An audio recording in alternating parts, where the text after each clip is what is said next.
Her best friend said, at girls' night, "Honestly, I'd cheat if I were you. He's boring." My girlfriend laughed and said, "Who told you I am not?" She didn't know her phone was connected to the car Bluetooth while I sat in the driveway, waiting to pick her up. When she opened the door, I handed her the keys and said, "Uber's more exciting anyway." So here's the thing about being the dependable guy. The reliable one. The one who shows up when he says he will, does what he promises, and doesn't create unnecessary drama. Society tells you that's what women want.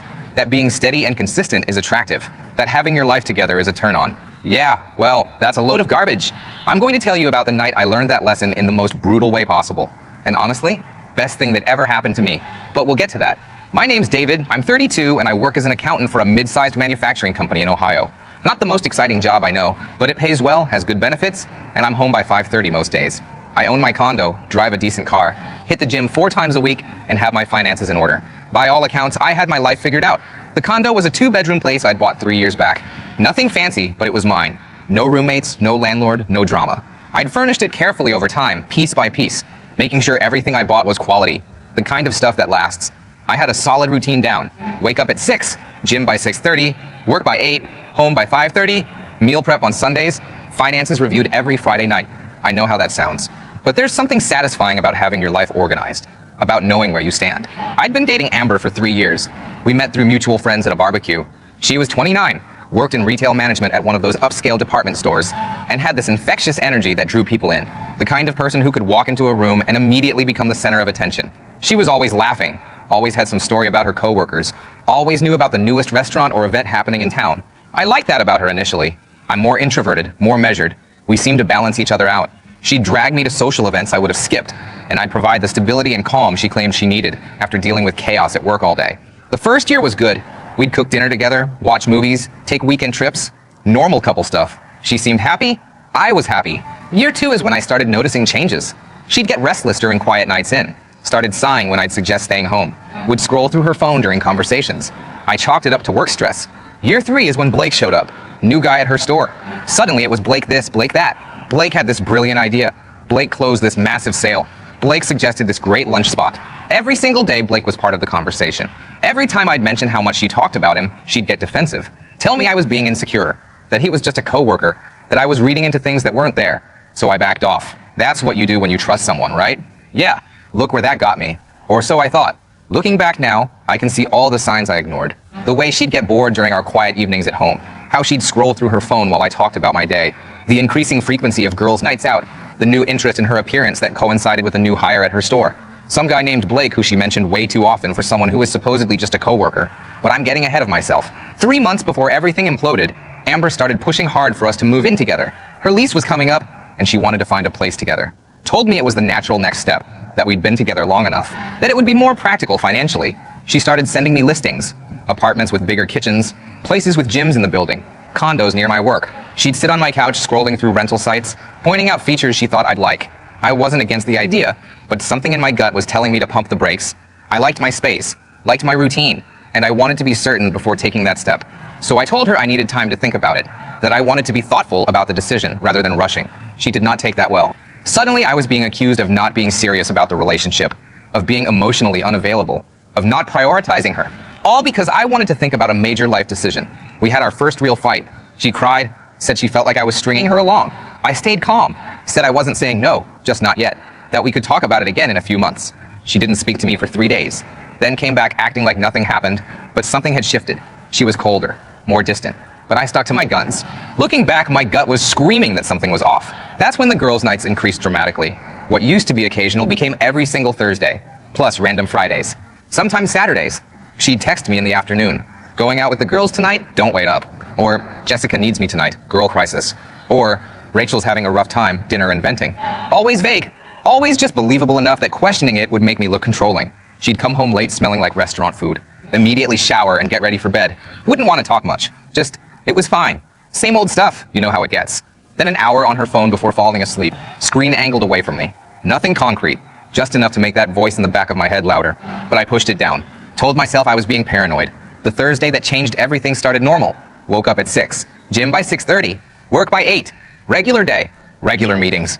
Around noon, Amber texted, "Heading out with Jessica and Rachel tonight after work. Jessica's been dealing with ex drama all week. She needs us. Can you pick me up around 10:30 from Jessica's place?" "Sure," I typed back. No problem. What time you off work? 5, she said. Probably grabbing dinner first, then heading to Jessica's to hang. You're the best, thank you. That last part should have been a red flag. She only got extra appreciative when she felt guilty. Okay, babe, I sent. See you tonight. Have fun. She sent back a heart emoji.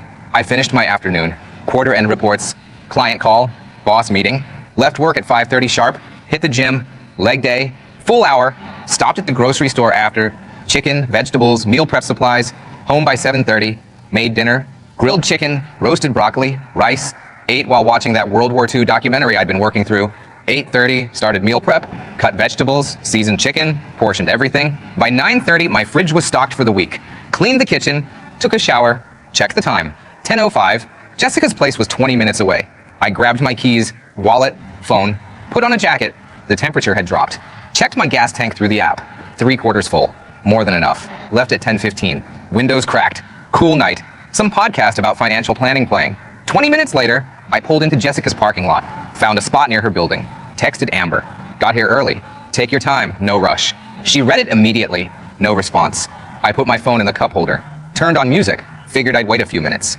That's when Amber's phone connected to my car's Bluetooth. See, she'd connected her phone to my car months ago. We'd been on a road trip and she wanted to play DJ. I never thought to remove the pairing because why would I? I trusted her. And she clearly forgot it was paired because what happened next? Yeah, my music cut out. There was a second of silence. Then I heard voices. Clear as day. Like they were sitting in my car with me. It was Amber and her friends. I recognized Jessica's voice immediately. And another girl, Rachel, who worked with them. I should have disconnected right then. Should have turned it off. But I didn't. I sat there frozen as their conversation flooded through my speakers. Jessica was talking first. Something about her ex texting her again. Wanting to meet up. The usual post-breakup drama. Then Rachel chimed in. This is where it gets fun. You should totally go see him, Rachel said. I mean, what's the worst that could happen? You're single now. Jessica laughed. I don't know. Feels like going backwards, you know? Sometimes backwards is fun though, Amber said. Familiar is comfortable. There was a pause. Then Rachel said something that made my blood run cold. Speaking of fun, when are you going to do something about your situation, Amber? My situation? Amber asked, but I could hear the smile in her voice. What situation? Come on, Rachel said. You've been complaining about David for months. How bored you are. How predictable everything is. Jessica literally told me last week you were thinking about... I'm not thinking about anything, Amber cut her off. But there was no conviction in her voice. It was playful. Teasing. Jessica jumped in then. Amber, honey, I love you. But you need to make a decision. Either commit to David or move on. This in-between thing you're doing isn't fair to anyone. My hands were gripping the steering wheel now. My heart was pounding so hard I could feel it in my throat. In-between thing? What in-between thing? I'm not doing anything, Amber said. But she was laughing. Literally laughing. Oh, please, Rachel said. We've all seen the way you look at Blake and the way he looks at you. The tension is ridiculous. Blake's just a friend, Amber said. A friend you text until 2 a.m., Jessica said. A friend you do coffee runs with 3 times a day? Come on, Amber. We're not stupid. There was a pause. Then Amber spoke again, and her tone had shifted, gotten more serious. Okay, fine, she said. Blake is interesting. He's fun. He makes work exciting. But that doesn't mean I'm doing anything wrong. Yet, Rachel said. You're not doing anything wrong yet. Another pause. Longer this time. Then Jessica, in a tone that sounded almost encouraging, said this. Honestly, I'd cheat if I were you. David's boring. He's stable and he's nice, but boring. You're 29, Amber. You should be having fun, not playing house with an accountant who gets excited about meal prep. They all laughed. All 3 of them. I felt something crack inside my chest. Something that had been holding everything together. And then Amber spoke. And with 5 words, she destroyed 3 years. Who told you I'm not? Silence. Then squealing. High-pitched, excited squealing like she'd just announced an engagement. Wait, what? Rachel practically screamed. Are you serious right now? Oh my God, Amber, Jessica said. How long has this been going on? I couldn't hear Amber's response. Not because the Bluetooth cut out, but because my ears were ringing. My vision had tunneled. Everything around me felt distant and muffled, like I was underwater. Who told you I'm not? She wasn't planning to cheat. She was already doing it. I sat there in my car, in that parking lot, while the 3 of them dissected my girlfriend's infidelity like it was juicy gossip. Like I was some punchline. Some boring obstacle she'd finally gotten around to stepping over. They were talking about Blake, about when it started. Apparently it had been going on for about a month. Nothing serious, Amber claimed. Just fun. Just excitement. Just something to break up the monotony of dating someone stable. My phone buzzed. A text from Amber. Coming down now. I looked at my phone, then at the steering wheel. Then at the apartment building where my girlfriend was about to walk out, completely oblivious to what I just heard. And something clicked in my brain. Something cold and clear and absolutely resolute. I wasn't going to cry, wasn't going to yell, wasn't going to make a scene. I was going to do exactly what I do best. Stay calm, stay controlled, and systematically remove this problem from my life. I reached over and disconnected her phone from the Bluetooth. The voices cut off mid-sentence.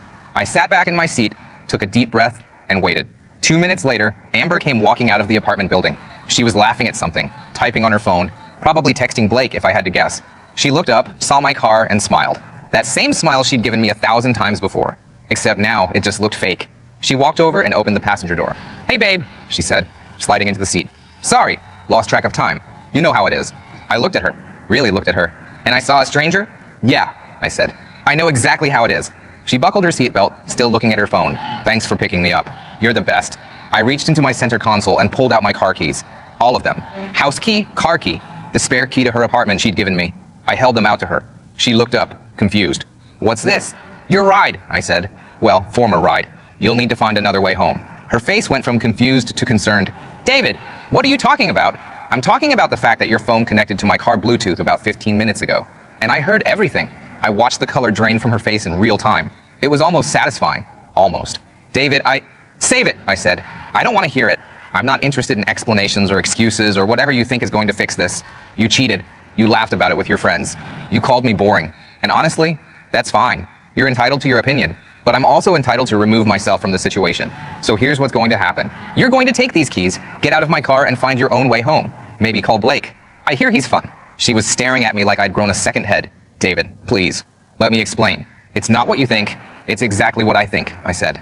"You've been sleeping with Blake for about a month, if I heard correctly. And you told your friends that I'm boring and predictable. So congratulations. You got what you wanted. Freedom from the boring, stable guy. Now get out." She started crying then. The whole performance. Tears.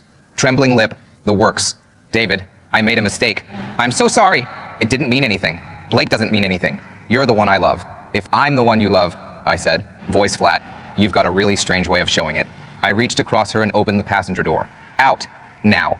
She didn't move, just sat there sobbing, probably waiting for me to cave, waiting for me to comfort her and tell her it would be okay and that we'd work through this.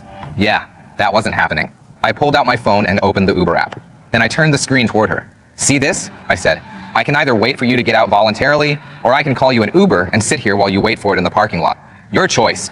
But either way, you're not getting back into this car." Something in my tone must have finally gotten through to her. She grabbed the keys from my hand, gave me one last desperate look, and got out of the car. I didn't watch her walk away. I put my car in reverse and left. The drive home was surreal. I kept expecting to feel something. Anger, sadness, devastation. But all I felt was cold certainty that I'd done the right thing. When I got back to my condo, I went straight to work. Started with my bedroom. Pulled out everything of Amber's that had accumulated over 3 years. Clothes, toothbrush, face wash, hair ties, slippers. I put it all in a garbage bag. Then the living room. The throw blanket she'd bought. The decorative pillows. The candles. The framed photos of us from trips and dinners and parties. All of it went in the bag. Kitchen next. Her special iced tea. The expensive granola. The vanilla creamer. The crackers. Gone. By the time I finished, I had 2 full garbage bags, and my apartment looked like mine again. No traces of her anywhere. Then, the digital purge. Blocked her number. Blocked her on every social media platform. Created an email filter to send anything from her straight to trash. I moved every photo of her into an album to delete later. Complete scorched earth. I wasn't going to give her the opportunity to manipulate me, to cry and promise to change. I knew that playbook. No thanks. I slept better that night than I had in months. The next morning, I woke up to 47 missed calls from Amber. 63 text messages. My phone had been on silent all night. I didn't read any of them. Just deleted everything and moved on. At work, my coworker Jennifer noticed something was off. "You okay?" she asked. "Ended things with my girlfriend last night," I said. Found out she was cheating. Her eyes went wide. "I'm sorry, David. That's rough." "It is what it is," I said. Better to know now. At lunch, Jessica called. I'd forgotten to block her. I answered, curious what angle they'd try. "Amber told me what happened," she said. "She's devastated. Can you please just talk to her?" "No," I said. Just like that. 3 years doesn't mean nothing. She loves you. She messed up, but people make mistakes. People make choices, I corrected. She chose to cheat. She chose to laugh about it with her friends. Those were decisions. And I'm making a decision too. I'm deciding I'm worth more than that. She really does love you, David. If that's what her love looks like, I said, I'll pass. I hung up and blocked her number too. Added Rachel to the block list as well. They'd all encouraged it. Every single one of them was complicit. Over the next few days, the mutual friends started reaching out. The Switzerland crowd who wanted to remain neutral, but also wanted to check in. See how I was doing. Get the full story? Word travels fast when a 3-year relationship implodes. I kept my responses simple and consistent. Amber cheated, I found out. We're done. End of story. No elaboration, no details about the Bluetooth situation, no emotional breakdowns. Just facts. Some people tried to push for more information, asked if I was sure, suggested maybe it was a misunderstanding. Maybe I'd overreacted. Maybe I should give her a chance to explain. I wasn't interested in relitigating it. The facts were clear. She admitted to cheating. I overheard her admit it while laughing about it with her friends. There was no ambiguity here. No room for interpretation. The ones who pushed too hard got cut off too. I wasn't going to surround myself with people who thought infidelity was negotiable, or who felt the need to defend her actions. If you can't respect my boundaries, you don't need to be in my life. About a week after the breakup, my buddy James called me. He'd been on a guy's trip when everything went down, so he was just hearing about it. Bro, he said, I heard about Amber. That's rough. Yeah, I said. It was what it was. You doing okay? Honestly, better than I expected. Feel like I dodged a bullet. He laughed. That's the spirit. Look, I'm having some people over Saturday for the game. You should come by. Get out of your head for a bit. I appreciated that. James was good people. Didn't try to psychoanalyze the situation or offer unsolicited advice. Just showed up and invited me to hang out. So I went. And it was exactly what I needed. Just some guys, some food, some football. Normal, drama-free existence. Nobody mentioned Amber. Nobody asked intrusive questions. We just watched the game, talked about regular stuff, and had a good time. At one point, James pulled me aside. You know everyone's talking about what happened, right? I figured, I said. Amber's been telling people her side of things, saying you overreacted, that it wasn't as bad as you made it seem. I shrugged. Let her tell whatever story she wants. I know what I heard. Good, he said. Because between you and me, half our friend group thinks she's full of it anyway. The other half will figure it out eventually. I wasn't worried about the friend group politics. The people who mattered would understand. The ones who didn't weren't worth keeping around anyway. Life continued. Work stayed busy, which was good. Gave me something to focus on other than the relationship wreckage. I threw myself into a few projects that had been on the back burner, picked up some overtime when it was offered, and started actually enjoying my routine again without someone constantly criticizing it. Turns out, when you're not constantly managing someone else's boredom and drama and need for excitement, you have a lot more energy for yourself. Who knew? About 3 weeks after the breakup, I was at the gym when I ran into Blake. Well, I didn't run into him. He approached me, looked uncomfortable as hell. Hey man, he said, can we talk? I didn't stop my workout, just kept doing my reps. Sure. Look, he said, I know about everything. And I just wanted to say I didn't know she was in a relationship when things started. I paused mid-rep and looked at him. You work with her. You knew she had a boyfriend. Everyone at your store knew. He had the decency to look ashamed. Okay, yeah. But she made it sound like things were basically over. That you guys were on the verge of breaking up anyway. Did she? I said, going back to my workout. That's interesting, because we were literally planning to move in together. But sure, basically over. Blake shifted his weight awkwardly. Look, I'm not trying to make excuses. What happened was messed up, but for what it's worth, I ended things with her last week. That got my attention. Oh yeah? Yeah. She's a lot. Drama, manipulation, constantly playing the victim. I realized pretty quick that I'd stepped into a situation I wanted no part of. I almost felt bad for him. Almost. But mostly I just felt vindicated. Well, I said, thanks for the warning. Little late, but appreciated. He nodded and left. I went back to my workout, feeling even better about my decision. If Blake, the exciting coworker she'd risked everything for, couldn't handle her for more than a month, that told me everything I needed to know about who she really was. 2 months post-breakup, I was doing great. Better than great, actually. I started dating again, casually. Nothing serious, just getting back out there. Remembering that I had value and options and didn't need to settle for someone who treated me like a backup plan. I'd also made some changes to my life. Started taking guitar lessons, something I'd always wanted to do but never made time for. Picked up hiking as a hobby. Started saying yes to more social events. Turned out I wasn't boring. I'd just been boring with the wrong person. Then I got a text from an unknown number. David, it's Amber. Please don't delete this. I know I don't deserve to talk to you, but I need you to know how sorry I am. I made the biggest mistake of my life, and I think about it every single day. You were the best thing that ever happened to me, and I destroyed it. If there's any chance at all, that you'd be willing to talk to me, I would do anything to make this right. I love you. I never stopped loving you. I read it 3 times. Not because I was considering responding, but because I wanted to make sure I wasn't imagining the audacity. Then I blocked that number too. No explanation, no closure, no final conversation, just silence. Because here's the thing people don't tell you about being the reliable guy, the stable guy, the boring guy. You learn real quick who actually values those qualities and who just wants a safety net while they go chase excitement. Amber wanted excitement. She got it. And from what I heard through the grapevine, Blake wasn't the only one. After he ended things, she apparently went through a whole string of exciting guys. None of them lasted. None of them gave her the stability she'd taken for granted. And now she was alone, realizing that maybe boring and predictable weren't the worst things in the world, but that wasn't my problem anymore. About 4 months after everything went down, I was at a coffee shop working on a side project, financial consulting for small businesses, something to keep my mind sharp and make extra money on weekends. A woman approached my table, mid-20s, professional looking.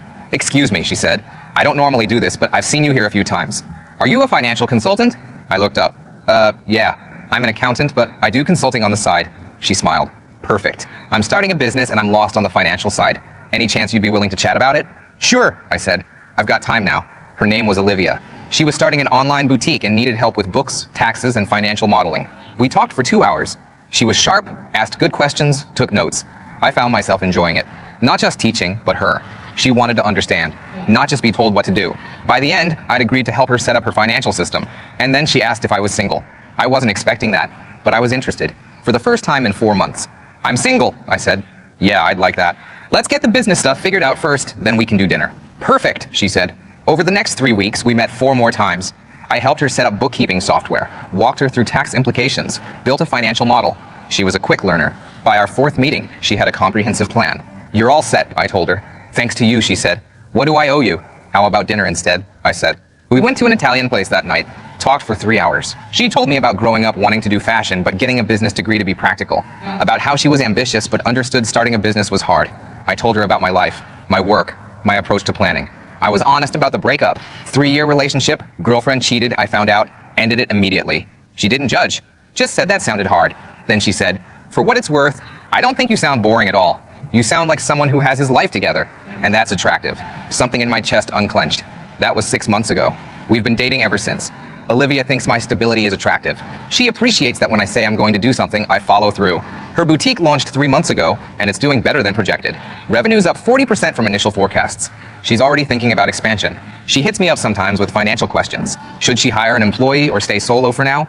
Is this marketing expense worth it? How should she structure her pricing for wholesale versus retail? I help when I can. It's satisfying seeing her succeed. Last month, she brought up moving in together. Said her lease was coming up. Would I be interested in finding a place together? I told her I needed to think about it. No fight this time. She just said, okay, take your time. 2 weeks later, I said yes. We've been looking at places since. Saw 3 apartments last weekend. 1 was too small. 1 was perfect, but way overpriced. The 3rd one is in the running. 2 bedrooms, good kitchen, parking for both cars. Going back for a second look next week.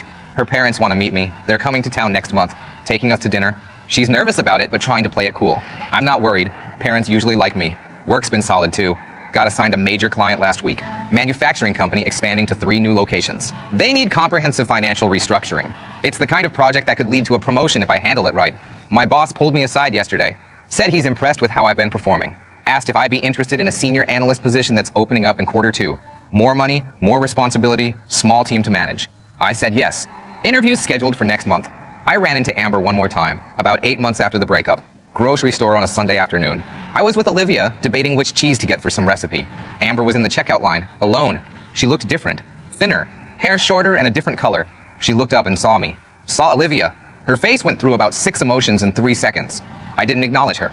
Just turned back to Olivia and kept talking about cheese like Amber wasn't there. Let's get both, I said. We can try the burrata, and if that doesn't work, we have the mozzarella as backup. Olivia laughed and squeezed my hand. We walked right past Amber's checkout line. As we loaded groceries into the car, Olivia said, was that her? Yeah. You okay? Never better. And I meant it. 2 months post-breakup, I was doing great. Better than great. I'd started dating again, nothing serious. Just getting back out there. Went on a few dates through apps. A lawyer named Christine, who talked about her ex the entire time. A nurse named Kelly, who was nice, but we had 0 chemistry. A teacher named Amanda, who seemed great until she mentioned she was still legally married, but separated. I wasn't in a rush, just testing the waters, remembering that I had options. I'd also made some changes, started taking guitar lessons. Something I'd always wanted to do, but never made time for when I was with Amber. Turned out I wasn't terrible at it. My instructor said I had good rhythm, just needed practice. Picked up hiking too. Found this group that did weekend trails. Met some cool people. No drama, no pressure, just folks who liked being outdoors. Started saying yes to more social events. James's cookouts. Work happy hours I used to skip. A book club one of my coworkers invited me to. Turned out I wasn't boring. I'd just been in a relationship that made me feel boring. Then I got that text from an unknown number. David, it's Amber. Please don't delete this. I know I don't deserve to talk to you, but I need you to know how sorry I am. I made the biggest mistake of my life, and I think about it every single day. You were the best thing that ever happened to me, and I destroyed it. If there's any chance at all, that you'd be willing to talk to me, I would do anything to make this right. I love you. I never stopped loving you. I read it once, then blocked that number too. No response, no closure, just silence. A few months back, Jessica reached out again. Different number. Apologized for her role in everything. Said she felt terrible about encouraging Amber. Said she'd been going through her own stuff and wasn't thinking clearly. Told me Amber had actually tried to get her to reach out on her behalf multiple times. Wanted Jessica to convince me to talk to her. Jessica finally told her no. Said, what Amber did was wrong and she wasn't going to help fix it. I appreciated the honesty, the apology, but I didn't reinstate the friendship. Some bridges aren't worth rebuilding. Wished her well and left it at that. She understood. Said she got it. Hoped I was doing well. Last I heard through mutual friends, Amber's still single. Still going through guys. Nothing sticks. Blake wasn't the only one. There have been others since. One lasted 3 weeks. Another made it to 6 weeks. Current record holder is 2 months. Apparently she's developed a reputation at her store. The dramatic one. The one who creates problems. Management's had to talk to her twice about keeping personal drama out of the workplace. Me? I'm planning that Colorado trip with Olivia next month. Booked a cabin in Estes Park. 4 days, 3 nights. Going to hit Rocky Mountain National Park. Do some serious hiking. Maybe see some elk. Olivia has been researching trails. Made a whole spreadsheet of options ranked by difficulty and scenic views. She's thorough like that. I like it. After that trip, we're signing a lease together. Found a place last week. 2 bedrooms, updated kitchen, washer, dryer, and unit, parking for both cars. Perfect location between both our jobs. Move-in date is set for 6 weeks out. We're already planning furniture. What to keep, what to buy new, what to get rid of. She's got good taste. Modern, but comfortable. Nothing too flashy. Yesterday, Olivia's boutique hit a major milestone. She called me excited. Sold out of an entire product line in 48 hours. Had to emergency order more inventory. Good problem to have. She's talking about expanding. Maybe hiring someone part-time to help with fulfillment. Maybe attending a trade show to find new suppliers. Maybe opening a small physical retail space in a year or 2. I'm helping her build out the financial projections for all of it. Cash flow models. Break-even analysis. Risk assessment. It's fun. Feels good being part of someone's growth instead of being told you're holding them back. Work's been good too. That promotion I mentioned? Interview went well. Really well. Boss said I'm the top candidate. Should hear something official by end of month. Got assigned a major client last week. Manufacturing company expanding to 3 new locations. Comprehensive financial restructuring project. Could run 6 months. Looks great on a resume. The team I'd be managing if I get the promotion? 3 people. All good. 2 are veterans who know their stuff. 1's newer but eager. Should be fine. James invited me to his wedding next spring. Asked if I'd be a groomsman. I said yes. Bought the suit last week. Olivia's coming as my +1. She's excited. Already planning what she'll wear. Life's just good. Normal. Stable. Exactly what I want. I saw Amber's friend Rachel at a coffee shop last week. She pretended not to see me, but I caught her staring. Looked away quick when I made eye contact. Didn't approach. Smart move. The mutual friends who stuck around all get it now. Even the ones who were skeptical at first. Amber's pattern became obvious after a few months. They saw what I saw. Some have apologized for not believing me initially. I don't hold it against them. One guy, Chris, told me he ran into Amber at a bar a month ago. She was hitting on some dude who clearly wasn't interested. Looked miserable. He felt bad for her for a second, then remembered what she did, and the sympathy disappeared.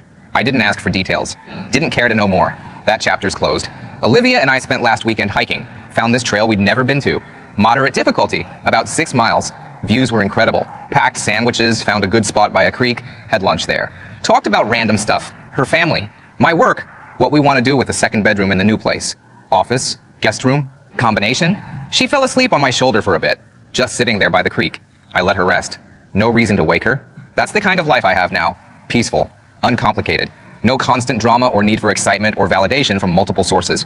My parents asked about Olivia last time we talked on the phone. When am I bringing her home? They want to meet her. I told them probably Christmas. Give us time to get settled in the new place first. Make sure everything's solid. They approved. Said she sounds good for me based on what I've told them. Mom already likes her. Dad's reserved judgment, but that's just how he is. The condo is going on the market soon. Real estate agent came by yesterday. Did a walkthrough. Said it should sell quick. Good location. Well maintained. Fair price. Going to use that money as down payment on something bigger down the line. Maybe a house in a couple years if everything keeps going well. Olivia and I talk about that sometimes. Future plans. What we want. Where we see things going. Kids eventually, maybe. Not for a while, but someday. It's all very mature. Healthy. Adult. Everything with Amber was chaos pretending to be a relationship. This is actually a relationship. I deleted those photos from my phone last month. The ones I'd put in that album to delete later. 30 days turned into 8 months, but I finally did it. Clicked through and deleted every single one. Felt nothing when I did it. Just freed up storage space on my phone. Olivia's meeting my friends this weekend. James is having a cookout. She's excited. Little nervous, but excited. I told her they'll love her. And they will. She's easy to be around. No drama. No games. Just a good person who appreciates having someone reliable in her life. That's my story. Found out girlfriend was cheating through car Bluetooth. Ended it immediately. Blocked her everywhere. Met someone better. Moving forward. No revenge plots. No trying to ruin her life. Just moved on. And that worked out perfectly. Guys, we are so close to hit 100,000 subscribers on this channel. If you are not subscribed to the channel, please consider subscribing. It really helps hit that 100,000 mark. Thanks for making this dream come true.